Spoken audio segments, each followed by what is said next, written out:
and welcome back to another recap video for Flesh Scouts at the Mystery Flesh Pit National Park. It has been a while since I've done one of these, but I am back. We've had 2 sessions since the last time I uploaded a video, which hasn't been a whole lot. October's been really busy for everyone. But in this video, I'm going to recap those last 2 sessions, talk about the story beats that we went by. It's going to be more of a brief recap for each of them, hopefully, and get you guys caught up to where we're about to launch into the end of this week, where our campers currently are. So lots happened. Yeah, before I get started, I just want to do a quick shout out to the, I've got my notes here, large flag department at Flag Zone. I am hearing that we have a lot of folks out at Flag Zone that are fans of the channel. Thank you guys for representing out there. So big shout out to all of our Flag Zone fans. Not sponsored. Okay, so session 6, where we had left the kids, they had just discovered all of the bodies of the other campers from the arts and crafts group that was in the pit, and they had started hiking back. It was discovered that communications were completely down, including the blue phones that are seen throughout the Mystery Flesh Pit. And they had started to make their way back to the visitor center. It was discussed that it was going to be a very long walk, and they were going to have to stay and sleep at least one place. So they, in the next session, in this session, we took off, we started walking, and after a bunch of conversation while we were walking and kind of rehashing yet again another traumatic incident that the children were put through, they started looking for an area Jesse had described that should be out of the way and should be safe, easily defendable for them to take shifts and sleep in.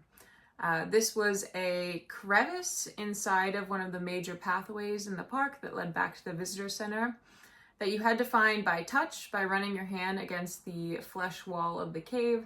And if you were to press in at the right spot, your hand could slip in and you could pull apart these kind of 2 walls of the flesh cave and enter into this kind of pocket that was an enclosed room. The players immediately, once we found it, Jesse found it, they all kind of got in, all of the campers got in, and once they had shown their flashlights around, the players immediately had questions about how this was initially found in the first place. Jesse had never really contemplated how it had been found before. She just knew that a lot of the rangers take smoke breaks in this kind of secret room that's not on any of the maps that mostly only the rangers know about. So they discuss and they decide to take shifts. They partner up in their normal partner pairs, and Jesse's on watch first, and then she wakes up individually after each session, all of the different campers. So she's on watch, and then she comes and she wakes up the next set of campers, which I believe was Spencer and Gareth, Spencer and Gregory, who is the NPC who should have been at space camp this whole time. They had a conversation. Well, when Spencer was sitting next to Gregory, Spencer had realized that since they found the bodies, Gregory hadn't said a word the whole time. He'd been entirely silent. And he's just, they had a discussion about how he has determined that he hates if he's alive, the first thing that he's going to say when they get out of this is that he hates his parents because they made him come to Flesh Pit Camp instead of space camp this year, and he only wanted to go to space camp, but they thought he needed new experiences. So it was also discovered that he had, everyone was able to pick their own MRE tonight because Jesse said that this would be the last night that they'd be in the pit, so it doesn't matter what one they eat whatever sounds good to you. Gregory had gotten one that was mislabeled as something else, but when he opened it, it was just filled with peas. So for dinner, all he ate was peas, which was not an enjoyable experience for him. His tummy started hurting, and he had to go to the bathroom. So that led to Spencer and him going out of the bathroom.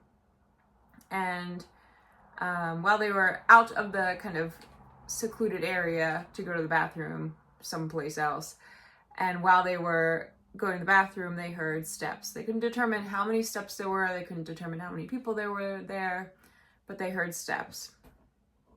And then after that, I might be getting some of the details about how this progressed messed up. Players, you can let me know in the comments if I'm entirely wrong. The next set of campers took their shift. And during that shift, Haley's character, Riley, and Pixie were on deck to take watch, and nothing really eventful happened during their watch until the very end of their watch time, in which they started to hear something, a sound that sounded like a groaning, like a guttural groaning, like a behind them. They turned around and they saw their camp counselor, Jessie, floating about 10 feet in the air in this cave with the blanket draped over her. The blanket slowly slid off, and they could see that her eyes were rolled back in her head to the point where you could see like the nerve endings in the back of her eye. So it was totally rolled back. And she was kind of floating there. And they didn't know what to do. And then in an instant, all of Jessie's kind of joints locked up, and she came catapulting to the ground, landing straight on her feet, totally legs locked, staying there for a second, and then collapsing to the ground unconscious. In the actual gameplay, this is where I stopped. We kind of left it on this cliffhanger for just a few minutes to take a break. I went to the bathroom, a few people got some snacks or something like that. When I came back to the table, they were talking, the players were talking, and they were like, you know, it'd be so stupid right now is if like we all got like magic powers. Like I can't imagine like a weirder thing to do. Like this whole game has been like a totally different vibe. So they were, you know, joking about that, which then the very next thing that I did was pass them out each of their magic powers.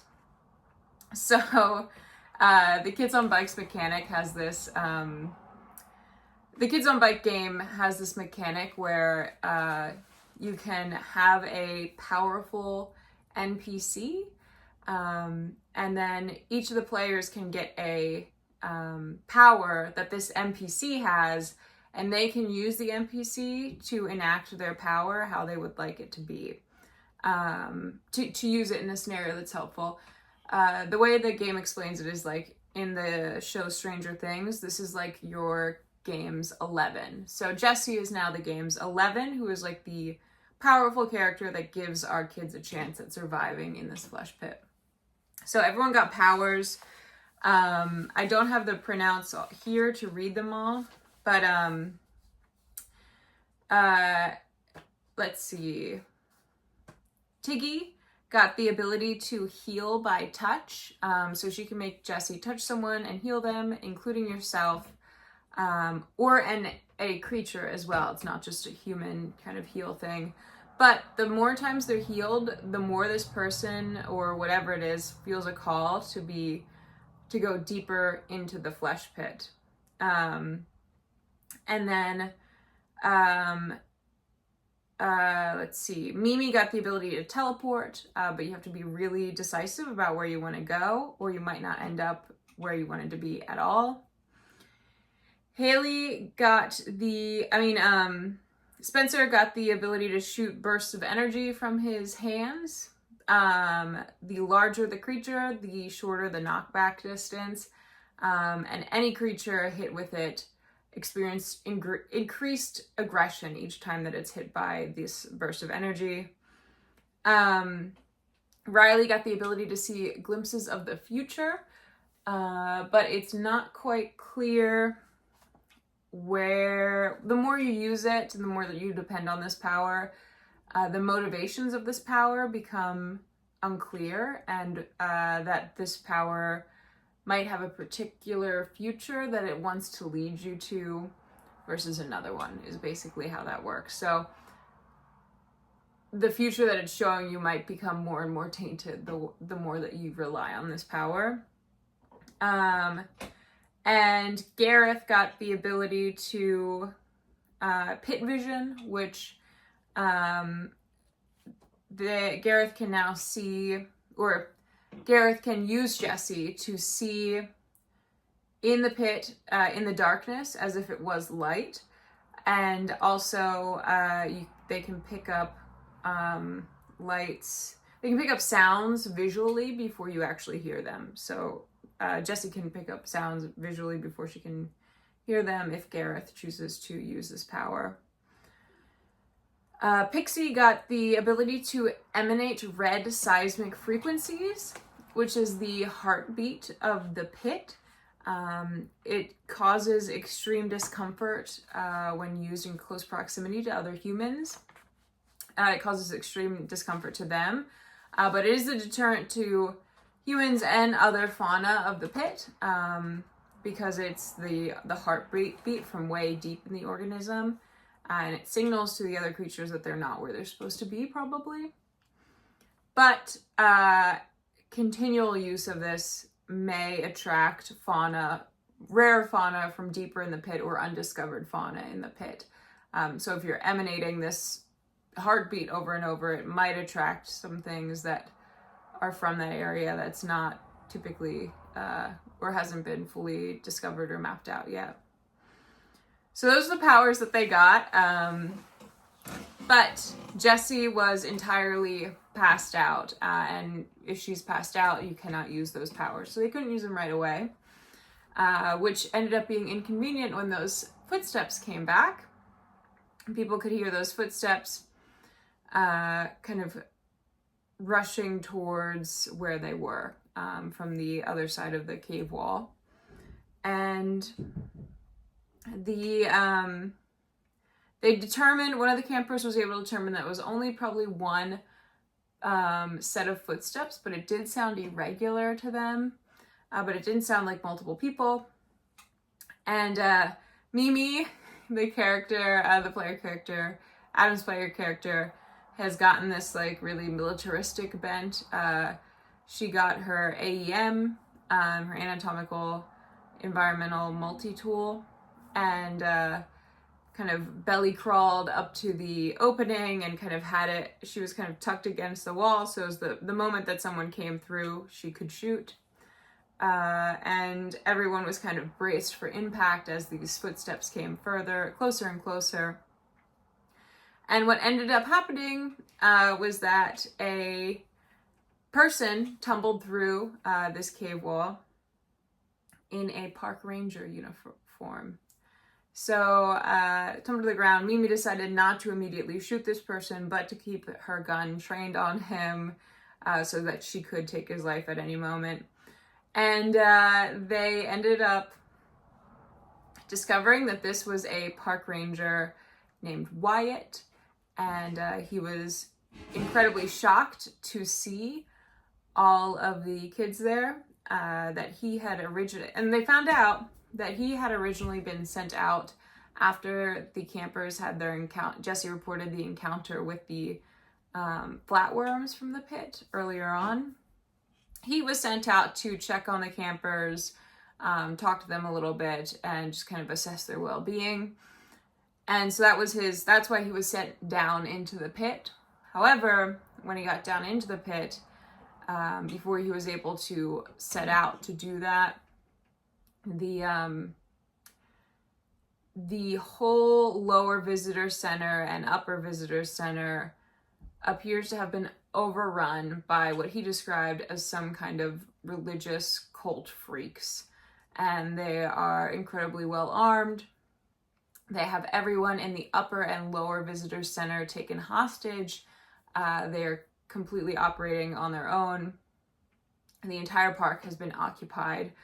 And he understood from hearing some of them talk to one another that all of the campers from the Flesh Scout camp had been killed. That they had sent people down into the pit to eliminate all of the people that were out inside camp hiking around the pit, and all of the campers were included in that. So he had narrowly escaped.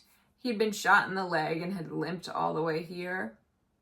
And he was being followed, but he lost the cultists, and he decided to come to this secret area that only park rangers knew so he could tend to his wound on his leg. So he had a bullet hole on his leg.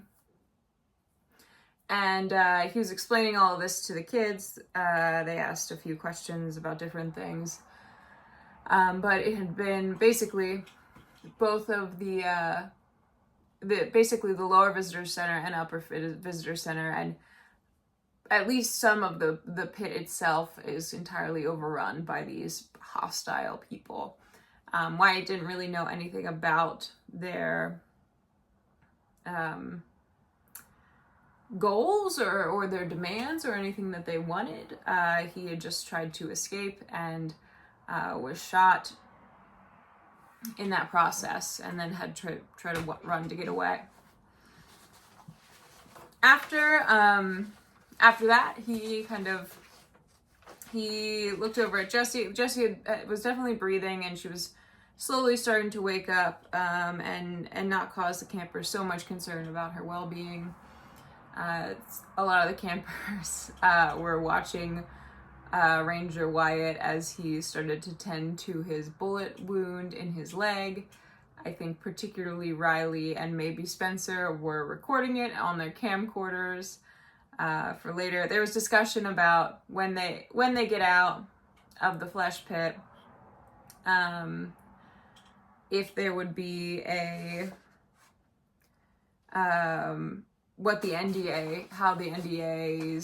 if there would be NDAs that Anodyne would make them sign, and how awesome it will be when they all get a movie deal after they sign the NDAs and take the money from Anodyne.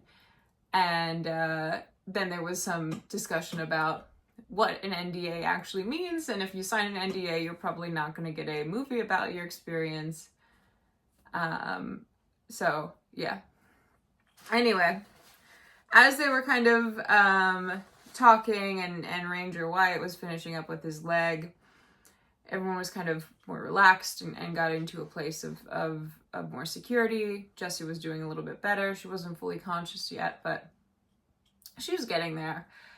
And then all of a sudden, a huge hand reached through the where the flesh walls overlapped. A white, large hand reached through, wrapped its fingers around Ranger Wyatt, and in an instant pulled him away out of it. Tiggy, I believe it was Tiggy who had identified that looked like the hand of an abyssal copepod, which is rare because they are not this high up in the pit, usually ever. And some panic conversation was had about that. Jessie had started to wake up, and so she was able to use her emanate red seismic frequency powers to help get to help deter the creature. And Mimi also sliced off a appendage of it after it had consumed most of Ranger Wyatt. Ranger Wyatt was not long for this world, unfortunately. And they all, as Jessie kind of finally woke up after this, they had some discussions. The kids called her up about what they had learned. They had told her that Ranger Wyatt was here and that he is no longer here as well. And she kind of sat them down and was talking about, they discussed what their next steps are, because if it's true that these cultists are occupying the lower and upper visitor center and the national park as a whole, it sounds like it would probably be a bad idea to continue their plan to go to the lower visitor center if it's being overrun by hostile entities. Jesse discussed with them that there's one option to get out of the pit, which is the elevator, which is entirely under the control of these cultists, if they have control of both the upper and lower visitor center. If they wanted to go to the visitor center, they could climb up the emergency ladder. The emergency ladder is meant to be climbed up with extensive gear to help you climb, because for an adult, it takes about 36 hours of continuous climbing to climb from the bottom, from the lower visitor center to the upper visitor center in the mouth of the pit. So that was option one. Not only that, but they would have to go through the, infested with these homicidal cultists lower visitor center to get to the ladder, climb the ladder for 36 hours continuously, plus whatever it ended up being, because that was an adult climbing the ladder, not a child. And then get up to the upper visitor center and also contend with an upper visitor center overrun by hostile cultists. So not a great option there. She did mention that there could be another option in her anthropological research about the pit. There are some experts on pit lore that believe that her tribe, which we had heard one of their stories earlier on in the game, that her tribe believed that there was her tribe's story that we heard hinted at another entrance to the pit, which had not been discovered at all. There had been a lot of guesses about where it might be, or if it had closed, or what had happened, or if it was, a metaphor, a symbolic type of thing. But Jesse indicated to them, if any of the theories are right, the theory that makes the most sense to her is that this entrance is somewhere in the way northern part of the bronchial forest, which is the lungs of this creature. So, but she made it clear it's never been discovered. It might not exist at all, but that would be, and it's going to be a long hike to get there. Days of hiking. They don't know what's out there. They don't know if there are more cultists there. And it's an incredibly remote and uncharted part of the pit. So that was the other option. Jessie said she felt like the decision must be unanimous, and that's where we left it with the kids for that session. They had all agreed that they wanted to pursue this alternative exit to the pit, that using the lower visitor center was likely not going to be an ideal option for them, so they'd rather try and find this secret exit. The other thing I will note is that Kabuto had gone missing during the kind of craze with Ranger Wyatt being taken out by the Abyssal Copepod. And when they kind of exited to look for him, they found him with one of Ranger Wyatt's legs, stripping the flesh with his claws, stripping the flesh of Ranger Wyatt's leg off and chewing on his bone. Again, Kabuto is a bone mite that they found in the last session, or next to last session, that looks like a white stone crab, who was now eating the remains of Ranger Wyatt. So there was some discussion had about Kabuto and if he is long for this game, as well if he is a safe companion to bring along in the the game itself. And that was the end of that session 6, I believe. And that's the end of this video. And next video, which I'm going to record right after this, will be session 7. So keep an eye out for that one too, because some more interesting stuff happened there. Thank you for watching.